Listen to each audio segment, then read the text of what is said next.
పిట్టల జంట వలకు తేనెల పంట కొన్ని పరవశించిపోయే వేళ ఆ పక్షుల జంటకు గురి పెట్టాడు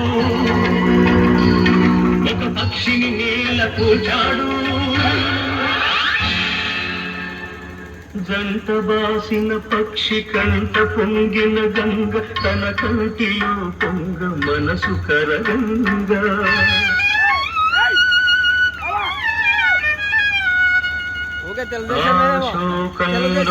ఒక శ్లోకం పలికే ఆ చీకటి ఎదలో దీపం వెలిగే కలకు పోయడే అంతరించగా కవిగా ఆగడు అవతరించగా మనిషి అతనిలో మేల్కొన్నాడు కడకు మహర్షే అయినాడు నవరస భరితం రాముని చరితం జగతికి అతడు పంచినామృతం ఆ వాల్మీకి మీవాడు మీలోనే ఉన్నాడు అక్షరమై మీ మనసు వెలిగితే మీలోనే ఉంటాడు అందుకే కృషి ఉంటే మనుషులు ఋషులవుతారు మహాపురుషులవుతారు తరతరాలకి తరగని వెలుగవుతారు ఇలా నేర్పులవుతారు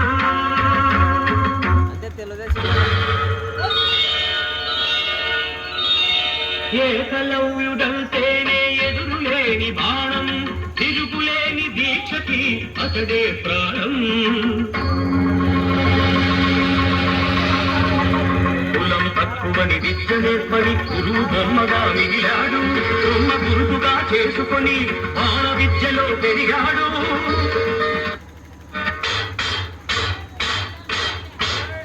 హుటాహుటిని ద్రోణుడప్పుడు కథాలు మన కథని వచ్చి పక్షపాత బుద్ధితో దక్షిణ ఇమ్మన్నాడు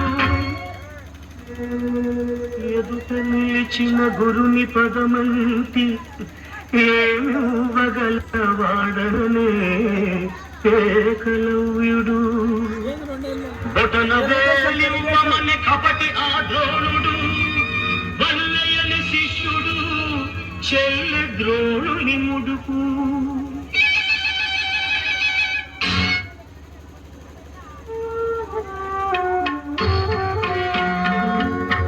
ఎదుకలవాడు అయితేనేమి బురి కలవాడే మునగాడు వేలునిచ్చి తన విల్లును విడిచి వేలుపుగా ఇలవెలిగాడు అందుకే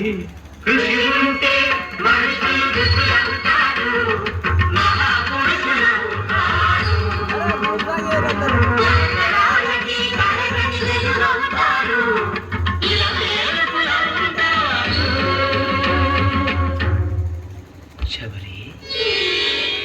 ఇంతకాలము వేచినది ఈ పిలుపుకే శబరే